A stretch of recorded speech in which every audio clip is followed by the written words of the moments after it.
से चौधरी साहब कुछ लोगों के बिल गलत आए हुए हैं, किसी भी अधिकारी को भेजकर आप उनको ठीक करवाने का। ऐसा है, मैं आपसे कहूँ कल शनिवार सोमवार सुबह आ जाए, जितने बिल गलत आए हैं एक आदमी को किसी को देके, चाहे गांव का सरपंच आ जाए, 1 मिनट में कहना, 1 मिनट तेरी बात कर। जितने बिल हमने फैसला करा है कि जिसका बिल 3 गुना आ जाए उसे इशू मत करो, और फिर उसके बाद अगर किसी का बिल फालतू है देना, मैं उसी दिन सारे चेक करवा दूंगा। सुशीला भवन में सुबह 9 बजे लेके आ जाए, परसों सोमवार को।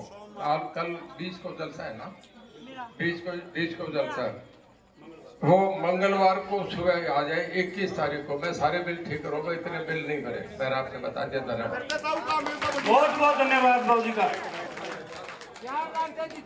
रामप्रणाम जी। आज गांव मतरोडा की इस पावन पवित्र धरा पे हम सब के बीच में माननीय प्रधानमंत्री नरेंद्र मोदी जी ने जिनको कमल का फूल देके भेजा है, ऐसे ताऊ देवीलाल के पुत्र चौधरी रणजीत सिंह जी हमारे बीच में पहुंचे। एक बार जोरदार तालियों से स्वागत और अभिनंदन। आज जिस गर्मजोशी से ये स्वागत किया है, मैं दिल की गहराइयों से आप सभी ग्रामवासियों का भी हार्दिक आभार व्यक्त करता हूं। हमारे बीच में इनके साथ में हिसार जिला की यशस्वी जिला अध्यक्ष छोटी बहन आशा खैदर जी भी हमारे बीच में पहुंची हैं। जोरदार तालियों से उनका भी स्वागत और अभिनंदन। हमारे बीच में जिन्होंने यहाँ से चुनाव भी लड़ा, ऐसी सीमा गैवीपुर जी, वो भी पहुंची हैं, उनका भी हार्दिक स्वागत और अभिनंदन। मेरा निवेदन बड़े भाई ईश्वर सिंह, दादा फकीर चंद जी से, भाई महेंद्र सिंह जी से, वो आए और पगड़ी से इस गांव की जो ये आन बान शान है, इससे सम्मान करें। चौधरी रणजीत सिंह जी का आए और पगड़ी से सम्मान करें। दादा फकीर चंद जी, बस जोरदार तालियों से स्वागत और अभिनंदन।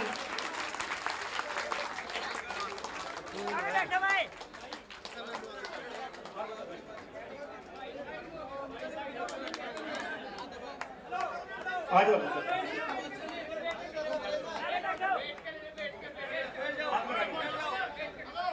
बहुत बहुत धन्यवाद चौधरी साहब। साथियों, आप लोगों ने जो तप किया है, ये पिछले 2-2.5 घंटे से मैं देख रहा था, और जो दोपहर से ये तप किया है, आपका ये खाली नहीं जाएगा, ये मेरा वादा है। आप लोगों ने जो मेरे को मान सम्मान दिया है, जो आगे बढ़ाने की जो ताकत दी है, मैं आप सबका हमेशा ऋणी रहूंगा। आज पार्टी ने जो सम्मान आपके बेटे को, आपको भाई को जो दिया था, उसका मैंने दुगना करने का प्रयास किया कि मेरे गांव में 4 चांद लगे।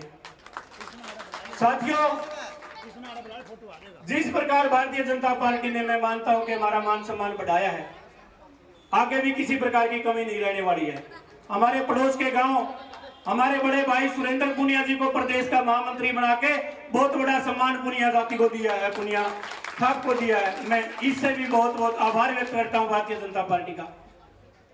इससे आगे मैं ज्यादा नहीं बोलूंगा, लेकिन एक चीज मैं आप लोगों को जरूर कहूंगा। चौधरी साहब की तरफ से मैं जोड़ी करके इस पूरे के पूरे गांव से वंदन करता हूं, नमन करता हूं और वोट मांगता हूं। ये आपसे मैं वोटों की अपील करता हूं,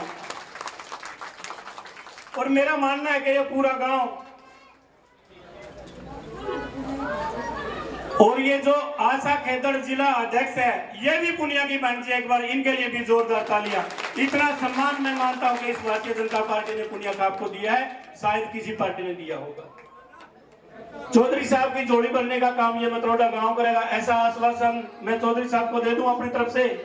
एक बार हाथ खड़ा करके सारे के सारे चौधरी साहब को आश्वस्त करेंगे कि ये मतरोडा गांव आपकी जोड़ी बनने का काम करेगा, नरेंद्र मोदी जी के पास आपको भेजने का काम करेगा, संसद में भेजने का काम करेगा। आपने जो यहाँ बुला के इतना मान सम्मान चौधरी साहब को दिया है, मैं निवेदन करता हूँ कि चौधरी साहब आप सीधे आए और इस मतलोडा गांव की सरदारी से आप रूबरू हों और वोटों की अपील करें। मेरा निवेदन चौधरी रणजीत सिंह जी से।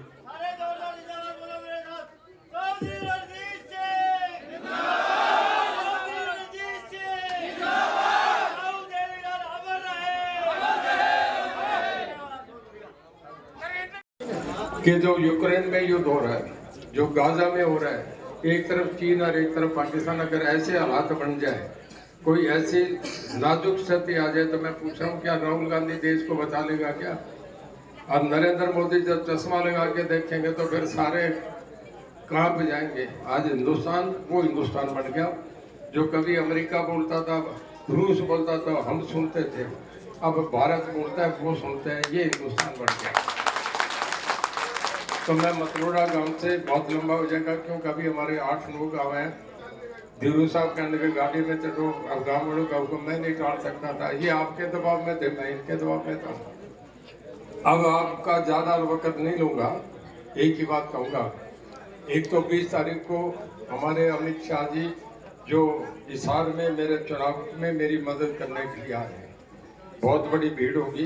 एक तो मैं मतलोड़ा गांव से कहूँगा, जितने आदमी ज़्यादा से ज़्यादा, आप पे जितने साधन है, वोट जितने साधन मांगो, आप धीरू साहब से मांगना, आपको मिलेंगे, जितने साधन चाहिए लो। और 20 तारीख को सुबह 10 बजे गवर्नमेंट कॉलेज ग्राउंड में पहुंचना है। 11 बजे वो आएंगे और सभा होगी, तो क्यों फिर अंदर एंट्री का पास चेक 100 चीज़ें होती है, तो आप 10 बजे वहाँ पहुँच जाएंगे, ज़्यादा से ज़्यादा संख्या में जाएं। और एक आपसे कहूँगा कि 25 तारीख को जब वोट पड़े तो सारे कमल के निशान पे जब अंदर जाए तो देख लेना, वाजपेयी जी का फोटो देखना जिन्होंने देवीलाल को मुख्यमंत्री बनाया, नरेंद्र मोदी जी का देखना, देवीलाल का चेहरा देखना, रणजीत सिंह जोड़ी फैला के मतलोड़ा गांव में मेरे लिए वोट मांग रहा हूँ। तो भाई मेरी छवि देख लेना और कांग्रेस के उम्मीदवार की छवि भी देख लेना। अगर ठीक आदमी हो, ठीक करूंगा, तो भाई मेरा साथ है, एक एक वोट दें। मेरा वोट नहीं, ये नरेंद्र मोदी जी को देश का प्रधानमंत्री बनाने का वोट है। अब मैं सारे गांव से कहूंगा, दोनों हाथ खड़े करके कि हम मोदी परिवार है, सारे वोट डालेंगे, 100% डालेंगे, पूरे दोनों हाथ खड़े कर लें। मैं कहूंगा भारत माता की,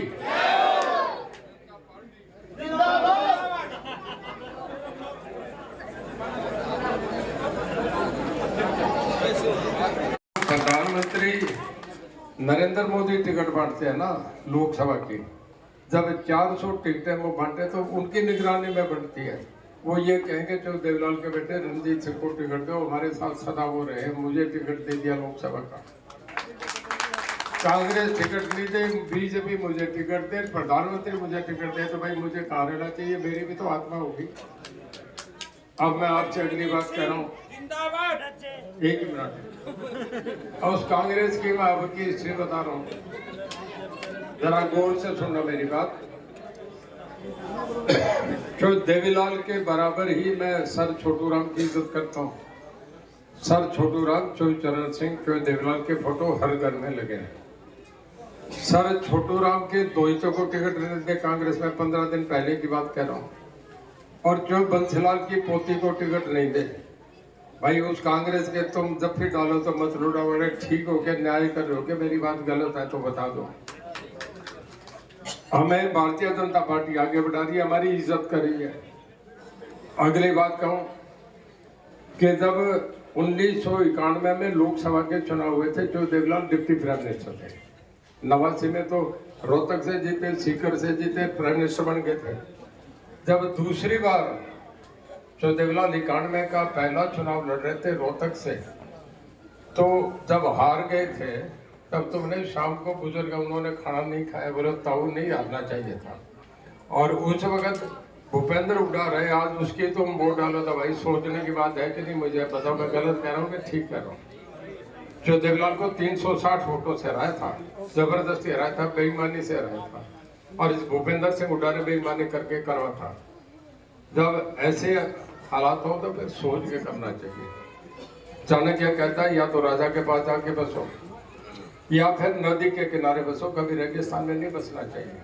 सारा देश बदल गया, सारी सभी बरादरी 36 बदल गई, तो भाई हम उल्टा गैर क्यों लगाएं? फिर हमें भी शाना होना चाहिए ना, फिर राज के साथ रहना चाहिए। मैं बिजली मंत्री था, आज भी हूँ, मैं गलत कह गया, आज भी हूँ।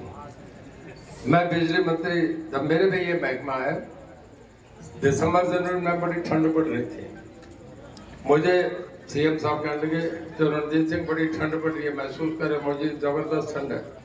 कहता हूँ किसान जो पानी लगा रहा है उसकी क्या हालत होगी? मुझे हालत तो ठीक नहीं, ठंड में तो आदमी का दरवाजा की खिड़की भी खुल जाए तो कहता है बंद कर, ठंडी आ रही है। कह लगे इस समय जो पानी में जा रहा है उसका, आपको याद है कि दिसंबर जनवरी में पहली बार हुआ कि हमने दिन में ट्यूबवेल चलाए, रात के ट्यूबवेल पानी लगाना बंद कर दिया। जो भारतीय जनता पार्टी आपके डिग्गी घने उसके 75% सब्सिडी दे, आप सोलर पंप लगाओ उस पर 75% सब्सिडी, अगर ट्राली बनाओ उस पर सब्सिडी। हम ट्यूबवेल, मेरे पे बिजली विभाग है, हम जब खेतड़ में बिजली पैदा करते हैं तो 5 रुपये 40 पैसे पर यूनिट हमारी कॉस्ट आती है, और आपको 10 पैसे यूनिट ट्यूबवेल पे दे रहे थे। भाई इससे बढ़िया सरकार क्या हो? हमारे गांव में कितने बच्चे नौकरी लगे? मैं मतरोड़ा गांव में पूछा हूँ अभी, इसमें ये सी ग्रुप में, डी ग्रुप में इससे पहले 100+ लगे हैं। एक मिनट यार, पीछे ना बोले। आप ये देखो, जब हुड्डा चीफ मिनिस्टर था तो केवल रोहतक के बच्चे लगते थे, कच्ची पक्की पेंशन थे, पैसे लेके काम होते थे, सारे रोहतक लगा था, एक भी ना सरसा का, ना हिसार का, ना भिवानी का, ना जींद का। आज 100 बच्चे सोए हुए पड़े हैं नींद में, और उन पे कागज आ गया भाई तुम नौकरी लग गया, अफसर लग गया, चल। ये ऐसे काम इस सरकार ने करे। और मोदी साहब ने कश्मीर का मामला करा, राम मंदिर का मामला करा। ये तो ऐसे हैं जो इतिहास आज भी सरदार पटेल को इस बात से याद करते हैं कि उन्होंने जितनी रियासतें हिंदुस्तान के साथ जोड़ दी, सब राजाओं से दस्तखत करा के एक राज पटेल को याद करते हैं। आज मोदी साहब ने तो उनसे आगे काम कर दिए।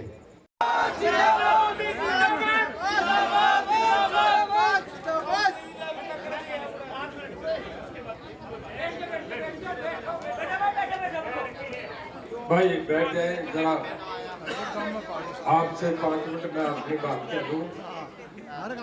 मतरोड़ा गांव के बुजुर्गों, नौजवान दोस्तों, मेरी माताएं बहनें, सबसे पहले तो मैं आपका धन्यवाद करता हूं। ऐसा स्वागत चुनाव शुरू होने के बाद मैं पहली बार आपके गांव में देखा।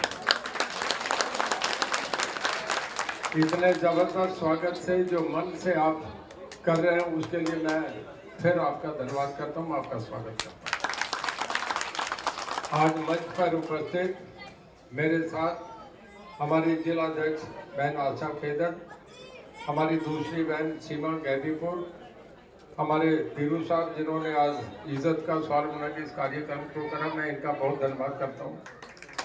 और हमारे पार्टी के जितने पदाधिकारी हैं, जो प्रभारी अध्यक्ष और उसके बाद विस्तारक और मंडल अध्यक्ष, दूसरे सभी पदाधिकारी और गांव मतरोड़ा के सभी बुजुर्गों, नौजवान दोस्तों, मैं आपसे 5-10 मिनट में अपनी बात कहूँगा कि हमें हालात से क्यों बदलना चाहिए।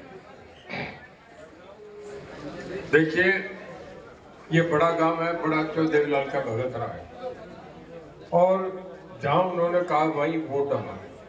हमारे सबसे बड़े नेता थे चो चरण सिंह, फिर चो देवीलाल रहे, और उन सब के पीछे इस इलाके ने हर कुर्बानी दी। मैं एक बात आपसे थोड़ा सा, ताकि हम क्यों यहाँ खड़े हैं, कैसे बदले, इस बात पे चर्चा करूंगा। अगर चो देवीलाल को कांग्रेस ने मुख्यमंत्री बनाया तो मैं वोट भी नहीं मांगूंगा, मैं सभा छोड़ दूंगा।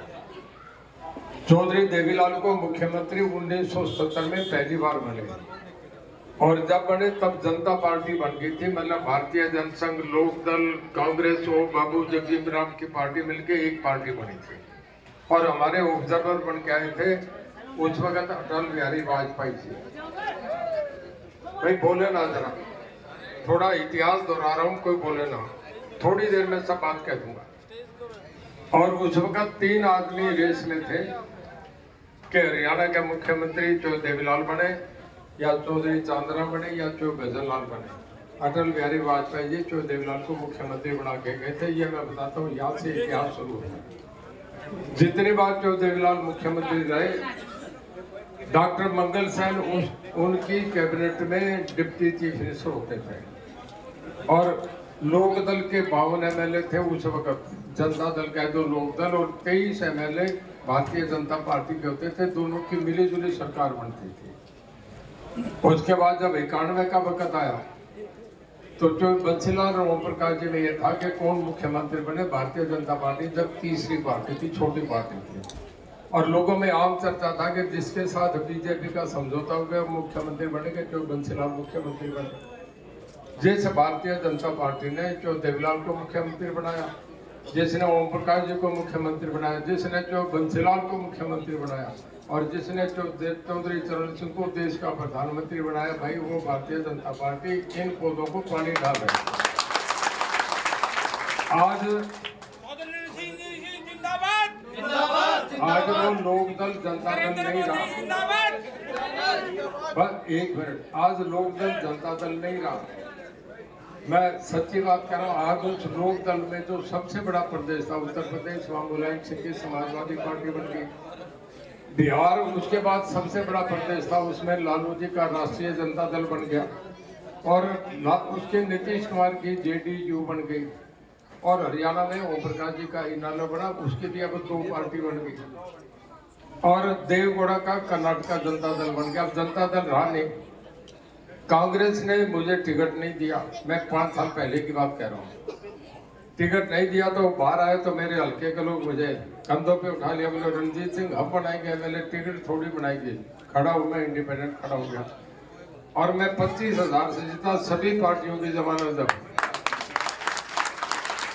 भाई जब देवीलाल का बेटा था, जिस कांग्रेस को टिकट नहीं मिले उस खिड़की पे जाके दोबारा जीत के जाऊं कि मैं आपके साथ हूं, तो मुझे भी शर्म आई, ऐसा काम कैसे करूं। मुझे वाजपेयी जी का ना, मुझे मोदी साहब के यहाँ से फोन आया, मुझे नड्डा साहब का फोन आया। मैंने मेरे लोगों से पूछा क्या करूं। मेरे बहन जी सिर्फ कांग्रेस छोड़ बीजेपी का समर्थन करते। बीजेपी 40 सीट थी, एक कांग्रेस असेंबली आ गई, मैंने समर्थन दिया, मुझे सबसे बड़ा कैबिनेट में सबसे बड़ा महकमा दिया। मैंने बिजली में सुधार करा, राष्ट्रपति से सम्मानित हुआ, और उसके बाद जब 5 की कैबिनेट बनी, 10 जेजेपी के एमएलए थे, 7 हम इंडिपेंडेंट थे, 17 में केवल 1 को लिया गया। उस वक्त भारतीय जनता पार्टी रणजीत सिंह को फिर मंत्री बनाए।